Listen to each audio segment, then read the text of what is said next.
Hello everyone. Today we'll continue the chapter number 6. This is Jodi's fawn.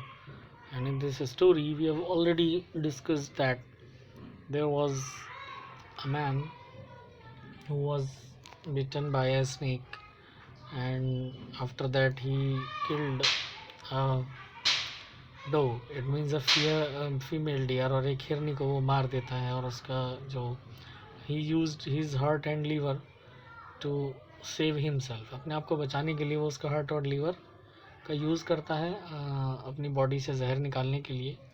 तो जो साथ में उसका बेटा होता है वो बहुत परेशान हो जाता है कि ये इन्होंने क्या किया, अपनी जान बचाने के लिए एक जानवर को मार दिया, उसका जो बच्चा है वो कैसे सर्वाइव करेगा, वो बिना माँ के कैसे रहेगा, क्योंकि छोटा बच्चा था जो जोड़ी है, और उसको ये लग रहा है कि मैं अपनी माँ के बिना नहीं रह सकता, तो ये कैसे रहेगा। तो he was very disturb and he always think that कि यार ये मतलब सही नहीं हुआ। So he discussed and finally he got permission from his father कि I want to go and I want to see the doe fawn, that how is he surviving, और हम उसको घर ले आते हैं और हम उसको रखेंगे पालेंगे। और उसके फादर को भी रियलाइज़ हो जाता है कि हाँ उन्होंने गलती तो की है, बट मेरे को उसके वक्त उनके पास कोई ऑप्शन नहीं था। तो वो ये डिस्कस करता है और उसके फादर उसको बोल देते कि ठीक है जाओ अपनी मदर से बोल दो कि मैंने बोला है ऐसा करने को। उसकी मदर को लगता है कि अब वो क्यों आएगा यहाँ पर, और वो शॉक्ड हो जाती हैं। बट फाइनली उनका फैमिली डॉक्टर जो है वो ये बोल देता है कि नहीं अच्छा ही बात है, लाना चाहिए। और वो रियल कन्विंस कर लेते हैं कि अभी जो जो अभी जो है वो इतना बड़ा हो गया है कि उस मिल्क पे ही नहीं, थोड़े दिन में वो ग्रास वगैरह खाने शुरू कर देगा। तो यही बातें चल रही थी। उनका फैमिली डॉक्टर भी उनको बोल देता है कि हाँ इनको जो है जाने दीजिए। और इसमें मिलविल भी एक कैरेक्टर है जो उसको ले जाता है कि चलो मैं तुम्हें लेकर चलता हूँ, और वो कहता है कि ठीक है। तो मदर जो है वो रेडी नहीं होती हैं, वो फिर वो लेकिन वो कुछ बोल भी नहीं पाती क्योंकि सभी एक ही बात बोल रहे थे, doctor, father, Jody and his Millwheel also and his their family doctor also. तो मदर बस इतना बोलती हैं कि we will well if you will give it your milk, क्या तुम उसको अपना दूध दोगे, क्योंकि हमारे पास तो और तो कुछ है नहीं उसको खिलाने पिलाने के लिए। तो मिलविल कहता है कि come on boy, we have got to get riding, हमें जाना है, ठीक है। तो Ma Baxter asked anxiously you will not be going gone long, ज़्यादा दूर मत जाना तुम। तो जोडी कह देता है कि I will be back in before dinner, जाहिर सी बात है वो बोल देता है कि मैं डिनर से पहले आ जाएंगे। मिलविल जो है वो mounted his horse and pulled Jordi up behind him, वो उसको खुद पहले घोड़े पे चढ़ता और उसको बिठा लेता है। And he said to Millwheel do you think the fawn still here still there, will help you me find him, कि तुम्हें लगता है वो भी होगा वहाँ पर, और क्या तुम मेरी हेल्प करोगे उसको ढूंढने में। So will finally definite we will find him if he is alive, अगर ज़िंदा हुआ तो हमें मिल जाएगा। तो जोडी आस्क दैट के how you know it's of he, अगर तुम्हें कैसे पता कि वो ही है। So now Millwheel explain that how he knows about that the spots were all in a line, क्योंकि उस पर स्पॉट्स जो थे वो सारे लाइन के थे, ऑन अ डोफॉन, उसके बच्चे के ऊपर। Pa's says the spots are very every which way, तो स्पॉट से ही पता चल जाता है। Jody gave himself over to thought of the fawn, they pass the abundant clearing, he said cut to the north, Millwheel, it was up there that Pa got bitten by the snake and killed the doe, and I saw the fawn.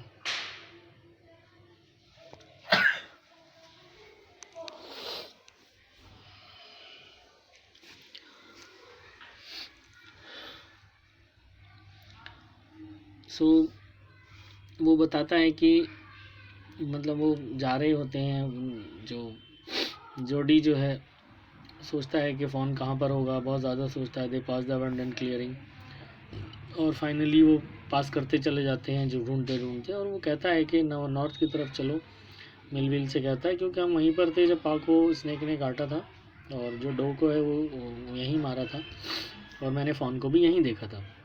Suddenly Jody was unwilling to have Melville with him. If the fawn was dead or could not be found, he could not have his disappointment seen. And if the fawn was there, the meeting would be so lovely and so secret that he would not endure to share it. अब वो चाहता है, जो जोडी है वो नहीं चाह रहा कि अब मिलविल उसके साथ रहे, वो उसको नहीं ले जाना चाह रहा था, बिकॉज ही वॉज थिंकिंग कि अगर वो नहीं मिलता है तो वो डिसअपॉइंट हो जाएगा, उदास हो जाएगा, और वो उसको दिखाना नहीं चाहता था कि उसको कितना दुख होगा अगर फ़ोन नहीं मिलता और वो मर गया होगा अब तक। तो वो ये चाहता था कि मेरा उस दुख को कोई ना देखे, और अगर वो मिल जाए तो बहुत अच्छी बात है, फिर तो कोई परेशानी नहीं है, फिर तो वो खुशी का मोमेंट भी जो है वो मेरा अपना होगा और वो सीक्रेट मोमेंट होगा। He said it's not far now but the scrub is very thick for a horse, I can make it on foot. अब वो बहाना बनाता है, कहता है कि देखो यहाँ पर जो है रास्ता बहुत ख़राब है और अब जो हॉर्स जो है वो आगे चल नहीं पाएगा, तो मैं पैदल जाना चाहता हूँ। But I am afraid to leave you boy, suppose you got lost और got bitten by the snake too. But Millwheel कहता है कि भाई मुझे तो डर लग रहा है, तुम ऐसे कैसे छोड़ दूँ मैं, तुम कहीं खो गए या तुम्हें भी स्नेक ने काट लिया। I will take care, it might take me long time to find the phone, if he is wandered leave me off right here. कहते नहीं, मैं अपना खुद देखभाल कर लूँगा, I will take care myself, और हो सकता है मुझे टाइम भी लग जाए और फ़ोन को ढूंढने में, और वो यहीं कहीं घूम रहा होगा, तो इसलिए तुम मुझे यहीं छोड़ दो। All right, but you take it easy now, you know north here and east. ये तुम्हें ये सब कुछ आसान लग रहा है, तुम्हें पता भी है नॉर्थ ईस्ट कहाँ है। There and there that all pine makes a bearing, so long Millwheel, I am ऑब्लिगड।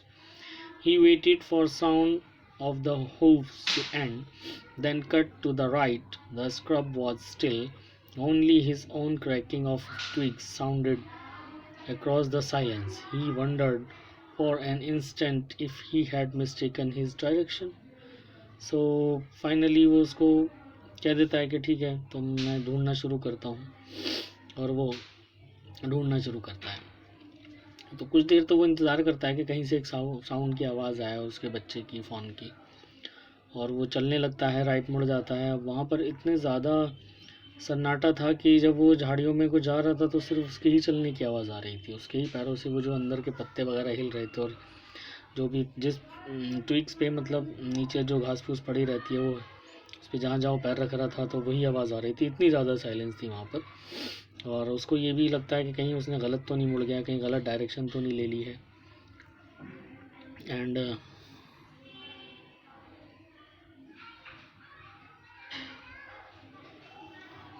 then a buzzard rose in front of him and flapped into the air. He came into the clearing under of the oaks. Buzzard sat in a circle around a carcass of the doe. They turned their heads on their long scrawny necks and hissed at him. He threw his buff at them, and they flew into an adjacent tree. The sand showed large cat prints, but the big cats killed fresh, and they had left the door to the carrion birds. He parted the grass at the place where he had seen the fawn. It did not seem possible that it was only yesterday. The fawn was not there. He circled the clearing. There was no sound, no sign. The buzzards clackered their wings, impatient to return to their business. He returned to the spot where the fawn had emerged and dropped on all fours, studying the sand for the small hoof prints. The night's rain had washed away all tracks except those of cat and buzzard. So buzzard, the meaning of buzzard is a large bird like the vulture and eats the flesh. And वहाँ पर जब वो forest के अंदर चला जाता है तो वहाँ पर वो बजर्ड को देखता है, एक बड़ी बर्ड को जो बहुत अपने विंग्स को फ्लैप कर रही है, हिला रही है हवा में, और जो वहाँ पर वो आता है, बजर्ड जो है वहाँ पर बैठी हुई है और वो उसको खा रही है, जो भी उसका उसी डो का जिसको मारा था उसका वो मीट वगैरह जो भी है वो खा रही है, और वहाँ से वो अपना घुमा लेता है। जब वो पहुँचता है तो सारे बजर्ड्स उसको देखने लगते हैं और वो उनको हिस कर देता है, उड़ा देता है हिस करके। तो फिर देखता है, उसकी नज़र पड़ती है उन पे आसपास के पेड़ों पे, और देखता है कि वहाँ पर जो है कुछ बिल्लियों के प्रिंट्स हैं, निशान हैं, और जो बिग कैट थी वो मरी पड़ी थी वहाँ पर, और जो भी उन्होंने छोड़ा था वहाँ पर वो सारी चीज़ें थी। फिर वो घास को हटाता है और वहाँ पर देखता है कि फ़ोन जो था वो जहाँ उसने फ़ोन को देखा था वहीं पर वो देखने की कोशिश करता है, but it was not possible. उसको लग ही नहीं रहा, मतलब वो कल जैसा लग ही नहीं रहा था, और वहाँ पर फ़ोन भी नहीं था, और जो उसके सर्किल क्लियरिंग्स थे वो चारों तरफ देखता है, वहाँ पर कोई आवाज़ नहीं हो रही, कोई साइन नहीं है। बजट जो है बस अपने पर फड़फड़ा रहे हैं और उसी की वहाँ पर आवाज़ आ रही है, और वो इम्पेशेंट्स हैं कि भाई कैसे भी करके यहाँ से जाए तो हम फट से खाना पीना शुरू करें। सारे बजट्स उसका वेट कर रहे हैं। वहाँ से जो है वो चला जाता है जहाँ उसने फ़ोन को निकला था, जिधर से फ़ोन, और वहाँ पर वो देखता है।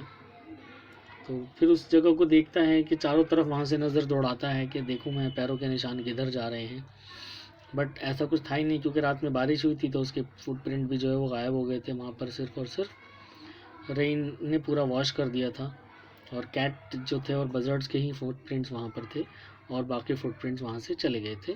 सो today we will stop here, will continue the next part of the chapter in the next video. Hope you will have enjoyed it. Thank you.